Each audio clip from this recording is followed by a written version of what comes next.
मेरे सामाजिक परिवार के सभी सदस्यों को राम राम। नीट का पेपर फिर से लीक हो गया।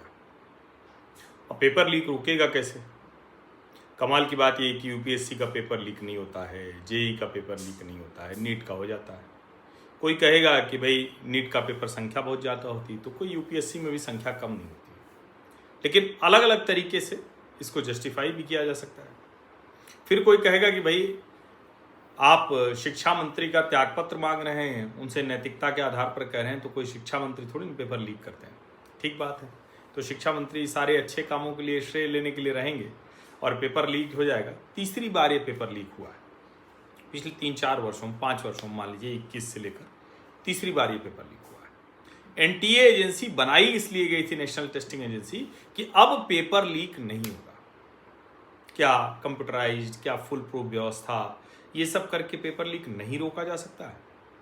क्या मेडिकल की पढ़ाई कर रहे बच्चों को ठीक से वो परीक्षा दे लें और योग्यता के आधार पर ही हो, ये संभव नहीं है? क्या जो सामान्य घरों के बच्चे हैं, क्योंकि जो अमीर होगा वो तो फिर भी चलिए प्राइवेट में कर लेगा, कुछ कर लेगा, लेकिन वो भी नीट तो देगा, तो उसके पास तो फिर भी रास्ते हैं, वो तो पेपर भी खरीद लेगा, वो तो जाके रट भी आएगा, लेकिन सामान्य रोकने का कोई तरीका नहीं क्या है? तो मेरे दिमाग में एक तरीका आया और बड़ा शानदार फुल प्रूफ तरीका है। कम से कम अभी तो फुल प्रूफ तरीका है, क्योंकि पहले तो क्या था कि कांग्रेस की सरकार थी या दूसरी सरकारें थी, तो उनमें उनके निर्णय भी पहले पता चल जाते थे। एक मुझे याद है कि वो योजना आयोग के अध्यक्ष थे मोन्टेक सिंह अहलुवालिया, तब मैं रिपोर्टिंग करता था। तो गैस सिलेंडर, जिनकी आमदनी साल के 10 लाख से अधिक थी, तो उनका गैस सिलेंडर की सब्सिडी खत्म करने का प्रस्ताव आया। खबर लीक हो गई। लीक होना क्या, खबर तो लीक होती है, खबर तो चाहिए ही। तो वो चैनलों पर चली और 1 घंटे में सरकार घुटनों पर आ गई। सरकार ने कहा कि नहीं, ऐसा कोई प्रस्ताव नहीं। सब्सिडी हटानी थी, ज़रूरी था, देश के लिए ज़रूरी। आज भी मैं उसके साथ खड़ा होता हूँ, हालांकि आज खड़ा होता हूँ तो कोई कहेगा कि आप सरकार के साथ खड़े हैं, मोदी साहब।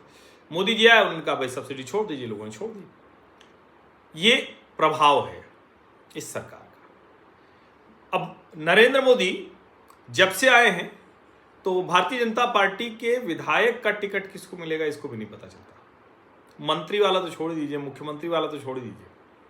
अब आप कह सकते हैं कि सम्राट और शुभेंदु अभी तो सब मीडिया जानता है, कभी कभी हो जाता है, ऑब्वियस चॉइस भी होती है, लेकिन आमतौर पर ऐसा होता नहीं। मंत्री मुख्यमंत्री कौन बनेगा किसी को पता नहीं होता। मुख्यमंत्री बन भी गए तो उनको विभाग कौन सा मिलेगा नहीं पता होता है। इस सरकार में इतना सब फुल प्रूफ रहता है कि सूत्र, सोर्सेज रिपोर्टर्स के, वो एकदम खत्म से हो गए। सोर्सेज का कोई मतलब नहीं रह गया। सोचिए जरा, तो क्या ये परीक्षा पूरी तरह से भारतीय जनता पार्टी को सौंप देना चाहिए, नरेंद्र मोदी अमित शाह को सौंप देना चाहिए? एक तो ये सीधा तरीका है। फिर लेकिन लगता है उसी सरकार में तो धर्मेंद्र प्रधान शिक्षा मंत्री, और धर्मेंद्र प्रधान शिक्षा मंत्री रहते हुए इतनी बार गड़बड़ हो गई है, तो अब तक तो उनको त्यागपत्र दे देना चाहिए था।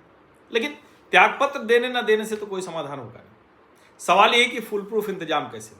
तो अगर आप अपने टिकट को लीक होने से रोक सकते हैं, अगर मंत्री के नाम लीक होने से रोक सकते हैं, अगर मुख्यमंत्री कौन बनेगा ये पता नहीं चल पाता है, तो परीक्षा भी लीक होने से रोकी जा सकती है, पेपर भी लीक होने से रोका जा सकता है।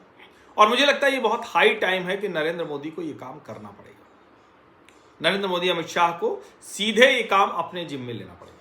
वैसे भी शिक्षा मंत्रालय में पिछले कुछ समय में कोई बहुत अच्छा काम हुआ ये मुझे दिखता नहीं, सिवाय इसके कि राज्यों में भी सरकारों ने और हर जगह धीरे धीरे छात्र संघ चुनाव खत्म करा दिए। ये एक बढ़िया काम हो गया है। दूसरी जेएनयू छोड़ दीजिए या कुछ बड़े विश्वविद्यालय छोड़ दीजिए, ज़्यादातर जगह राज्य सरकारों को भी लगा ये छात्र संघ खत्म करो, छात्र आंदोलन होगा, मारामारी होगी। सबने देखा ही एक छात्र आंदोलन के जरिए नेता तैयार हो गए, सब निकल के आते हैं, तो इसलिए उसको खत्म करो। उनकी मांगों पर कोई बात नहीं करेगा। और ये कम्युनिस्ट छात्र संगठन है, तो वो तो ऐसे भी, वो तो अराजकता वाले अधिकांश होते हैं, तो उनकी साख कोई रह नहीं गई है, तो वो कुछ कर नहीं पाएंगे। एबीवीपी अपने लिहाज से करेगा भी, तो चूंकि उसके विचार की सरकार है, तो उस तरह से प्रभाव नहीं होगा। ये सब एक, लेकिन इस सब के बावजूद क्या बच्चों के पेपर लीक को रोका जाना ये असंभव है?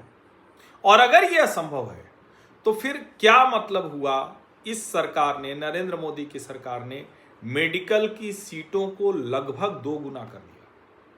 यानी इतना कमाल का काम हुआ, इतना बड़ा काम हुआ। देश के लोगों के स्वास्थ्य के लिए जो प्रति व्यक्ति डॉक्टर की उपलब्धता थी वो धीरे धीरे बढ़ेगी। लेकिन ऐसे पेपर लीक होता रहेगा, सब डिले ही होता रहेगा, कैसे वो हो पाएगा? और इसलिए मुझे लगता है कि अभी सीधे नरेंद्र मोदी, अमित शाह को ही ये वाला काम करना पड़ेगा, क्योंकि बाकी सारे काम तो हो जाते हैं। 370 हट गया, किसी को पता चला क्या? अमित शाह ने हटा दिया ना, शानदार तरीके से काम कर दिया। जितना कुछ करना है, जो असंभव सा लगने वाला काम था वो भी कर दिया। तो फिर ये पेपर लीक क्यों नहीं हो सकता भाई? ये भी हट सकता है, पेपर लीक भी हटाइए। बंगाल लगता था जीत पाएंगे, असंभव है, जीत के दिखा दिया। तो अमित भाई आप ही ये जिम्मा ले लीजिए। और कम से कम बच्चों के साथ खिलवाड़ ना हो।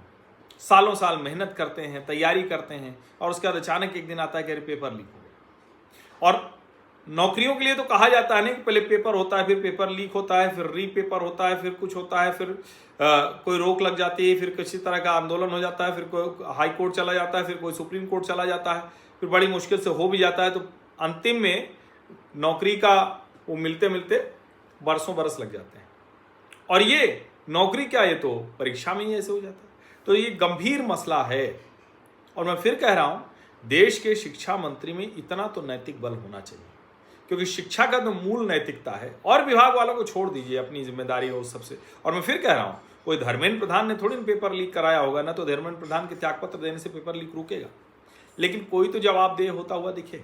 और एनटीए, उसको तो भंग ही कर दिया जाना चाहिए अगर ऐसे ही कराना है तो। ये समझिए ना, आज के दौर में फुल प्रूफ कंप्यूटराइज सिस्टम से परीक्षा क्यों नहीं हो सकती, ये एक बड़ा सवाल है।